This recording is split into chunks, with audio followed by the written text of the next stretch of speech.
50. Okay, so they didn't have Dame, didn't have Patrick Beverly in either game, but Giannis did play. Washington and Memphis at home? So Paul Pierce joins us now. And by the way, he is styling in sort of Celtics green because they did clinch home court last night, right? Yeah. Throughout the playoffs. Looking good. Okay, so let's talk about a chaser. I guess they're a chaser, the Bucks. What is going on in Milwaukee? I mean, when I hear Doc talk about professionalism, I mean, immediately that speaks to me about their leadership on the team. Like, I mean, what are they doing on the road? Are they going out? Are they we talked about this yesterday, but they don't seem like a party team to me. No, they don't. I mean, you would think when you have a guy like Dame and guys like Patrick Beverly, Antetokounmpo, they hold guys accountable. But I just don't see it in this team this year. They lack the defensive toughness. They lack the presence. You know, Giannis has been great, obviously, number-wise, but teams aren't afraid of Milwaukee anymore. No. You know, they're 500 since the All-Star break or since Doc has taken over. And they just don't have that aura anymore. They don't give you a defensive presence anymore. And so when I look at the Eastern Conference, I put them in the same mix with the rest of the teams. There's Boston, and everybody else is on the same playing field to me. I think Milwaukee can lose to anyone, and they can beat anyone not named the Boston Celtics. I mean, they don't really stand out. I mean, but Bucks, Cavaliers, Magic, Knicks, Heat, they're all in the same boat to me. And so it's surprising because of the last 4 or 5 years, they've been a dominant team. Defensively, they just don't carry that presence anymore. And they could easily lose in the first round this year if they get the wrong matchup and have to see like the Heat or the Sixers with Joel Embiid back. You can see them go in the first round. But it's an impossible task you ask Doc to do. He came in the middle of the season, which we've never seen. We've seen it once. David Blatt in Cleveland got fired when they were first place or second place. You brought in Ty Lue, and okay, they won the championship. But they did have that, what's that guy's name? LeBron? They had LeBron. Okay. But ultimately, at the end, Milwaukee's going to be judged on their playoff performance, so we got to wait and see. Okay. Was it a mistake for Doc to take over when he took over? Probably not. Okay, but a lot of these games, when you assemble talent and you try to put it together, you went out and you got Dame. You obviously got Middleton. You obviously got a little hustle man in Patrick Beverly, who none of those guys showed up last night, right? They didn't play. They were not there. You figure, oh, okay, it's Memphis. We should be able to get through with Brook Lopez. We should be able to get through with Giannis. But those other dudes put on uniforms and tennis shoes too.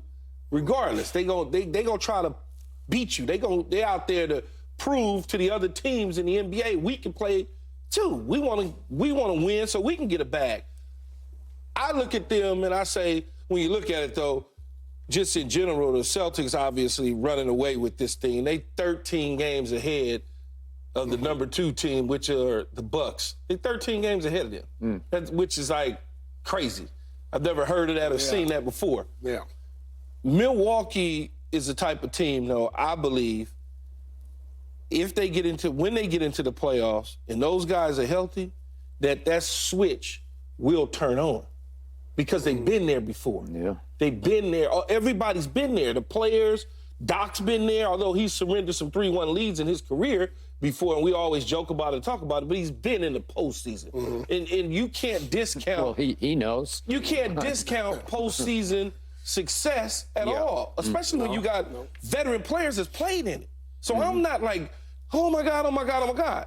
I think they can be bounced in the first round, but I also think they can bounce people in the first and the second round as well and wind up looking at the Celtics for the Eastern Conference Championship. Okay, quick aside before I go. You just referred to tennis shoes, and I couldn't believe that came out of your mouth because I grew up calling any sort of leisure footwear tennis shoes, and I don't even know where it came from. Why would you call it tennis shoes? That's what I grew up with tennis shoes. Did you call it tennis shoes? I think I did call it tennis shoes. And then they became sneakers, right? Yeah, I don't know. I think I've always just said tennis shoes. Okay. I have too. And then I always Even look when back. I tell my kids, go get my tennis shoes, I don't say go get my Snickers. I know, but where did that ever start from? Tennis shoes? Did you ever play tennis? No, I didn't either. I didn't play tennis. Okay. All right. Now back to business. Here's what got me about last night. The Milwaukee Bucks featuring Giannis. He was there, and he played, let me look at it, played 32 minutes in this game. They got beat points in the paint, 76-36. The 76 points in the paint, that's the third most in the last 25 years that a team has given up. 76 paint points with Giannis, a defensive player of the year. Giannis and Lopez. And Brook Lopez, a shot blocker supreme, right? You gave up 76. That's just effort, desire, want to. That's just, you just didn't show up last night. That's what happened, because you're getting pounded by at home by Jaren Jackson Jr., although the weird part was he had only 3 rebounds, and Gigi Jackson, who's a rookie out of South Carolina, he had 12 rebounds. I don't even know who Jordan Goodwin is. He's a second-year player, undrafted out of St. Louis. He had 12 rebounds. Lamar Stevens had 9 rebounds. I don't even know these people playing for Memphis because they don't have their stars. So isn't this like the all-time humiliation to have to suffer that at home? And Paul, it did make me wonder, was that a reaction to Doc calling them out in a bad way, where they just said, okay, you point fingers at us, we'll just show you, we just won't show up tonight, right? Yeah. We just, you know, if you're going to blame us, we'll put it right back on your head, because we'll basically quit on you for this night against this team. Well, let's hope they didn't do such a thing. Yeah.